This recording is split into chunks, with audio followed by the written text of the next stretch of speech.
अस्सलाम वालेकुम, क्या हाल है आप सबके। आई होप कि आप सब बिल्कुल ठीक ठाक होंगे। आज हम बात करेंगे शीरी फरहाद की, जो नया ड्रामा स्टार्ट हुआ है हम टीवी पे। उससे पहले अगर आप चैनल पे पहली बार हैं, आपने चैनल को सब्सक्राइब नहीं किया तो प्लीज़ चैनल को ज़रूर सब्सक्राइब किया करें और वीडियो को लाइक शेयर और कमेंट सेक्शन में अपना रिव्यू हमारे साथ ज़रूर शेयर किया करें। और अगर आपको पीछे से पंखे की किसी किस्म की आवाज़ आती है तो उसको इग्नोर करना, बिकॉज आपको पता है गर्मियों के हालात कैसे हैं, तो पंखे वंखे तो बंद होने से रहे। शीरी फरहाद ऑनेस्टली मुझे मज़ा आया देखते हुए। पहली 2 एपिसोड के लिहाज से मैं बात कर रही हूँ।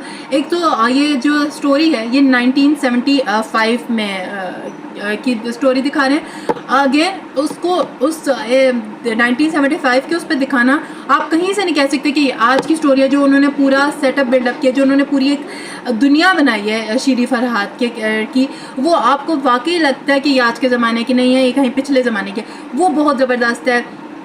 फरहान का जो कैरेक्टर है इतना लाइकेबल है, उसको देखते हुए इतना मज़ा आता है, बहुत मज़ा आता है फरहान सईद को ऑन स्क्रीन देखने में। फरहान सईद का एक मुझे लगता है उनके साथ एक ऐसी बात है ना कि वो कोई भी कैरेक्टर करता है, हमज़ा, अरसल या फरहाद ले लो या कोई भी कैरेक्टर हो, तो वो उसको पकड़ लेते हैं। आप उस फरहान सईद मतलब ऐसा है कि जो भी करना आपको पसंद आता ही आता है, तो वो बड़ा खूबसूरत है देखते हुए। किंजा हाशमी है उनके साथ। और स्टोरी इस बार थोड़ी डिफरेंट, इसलिए एटलीस्ट मैंने नहीं देखी आज से पहले इस तरह फिल्म से रिलेटेड कोई बात हो रही हो या टीवी से रिलेटेड बात हो रही, अगर आए भी होंगे तो सॉरी मैंने नहीं देखे, मैं अपनी बात कर रही हूँ। तो वो बड़ा खूबसूरत लगता है वो चीज़ आपको दिखाते हुए, जिस तरह फरहान सईद फरहाद का कैरेक्टर प्ले करे, तो उनकी स्टोरी इस तरह दिखाई हुई है कि उनके एरिया में जो है फिल्म शूटिंग के लिए आए होते हैं, तो जो इन डिज़ाइनर्स के कपड़े सीते हैं, जो मास्टर साहब होते हैं, उसकी और फरहाद के आपस में दोस्ती हो जाती है। और जो फरहाद के अब्बा है वो इस चीज़ को पसंद नहीं करते, वो इस सारे काम को, जैसे कि हमारा एक है अभी भी है, ये 1975 में की स्टोरी चलो बता रहे, बट अभी भी कहीं ना कहीं ये है कि इस प्रोफेशन का नहीं सही समझा जाता, कि इसको नहीं सही समझते कि ये नहीं होना चाहिए। तो वो स्टोरी दिखाई गई है, फरहाद के पास सही नहीं समझते। और जो फरहाद है और उसकी बहन का आपस में जो बॉन्ड दिखाया हुआ वो बड़ा खूबसूरत दिखाया गया।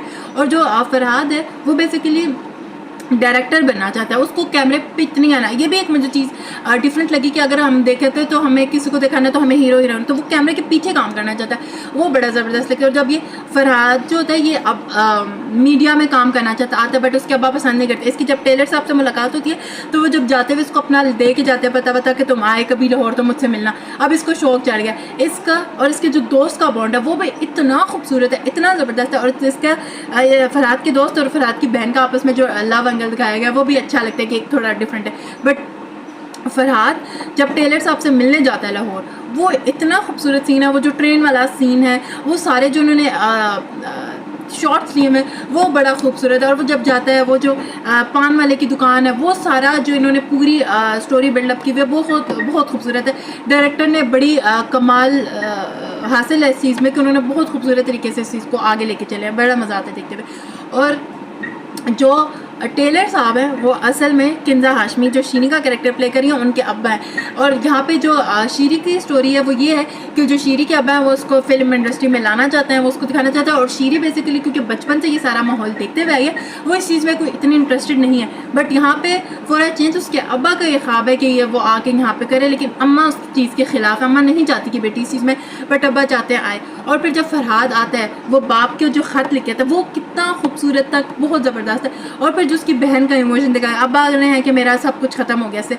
और फिर वो आके जब टेलर साहब को ढूंढता है और वो जब जाता है और दरवाजे के बाहर फरहाद होता है, अंदर शीरी होती है, कहता है मुझे उनसे मिलना, उन्होंने मुझे मिलने के लिए बुलाया था, बड़ा ज़बरदस्त चीज़ है। और जो उससे पहले आता है वो कभी उसको रहने के लिए जगह नहीं मिल रही, वो सारा भी इतना खूबसूरत इतना रियल दिखाया। और जब मास्टर साहब से मिलता है, एक चीज़ वो अच्छी थी कि जब वो मास्टर साहब से मिलता है तो मास्टर साहब ने ये नहीं कहा कि मैं इसको नहीं जानता, उन्होंने फ़ौरन पहचान लिया, उसको घर लेके जाते हैं। वो कहते हैं ठीक है मैं तुम्हें अंदर यहाँ तक स्टूडियो तक तो पहुंचा दूंगा, लेकिन आगे तुम्हारी अपनी किस्मत है, वो भी बड़ा अच्छा सीन था। और फिर जब स्टोरी ख़त्म होती है और वहाँ पे शीरी अंदर आती है और उनका एक नज़र का होता है, वहाँ पे स्टोरी ख़त्म हो जाती है। स्टोरी मुझे डिफरेंट लगी, मुझे मज़ा आया। 1975 की स्टोरी है, बट आप मतलब एटलीस्ट मेरे जैसे बंदे के लिए, जो हम मेरी जनरेशन के बंदे, अब मुझे बोरिंग नहीं लगी, मुझे ऐसा नहीं था कि मुझे नहीं देखना, मुझे मज़ा आया था।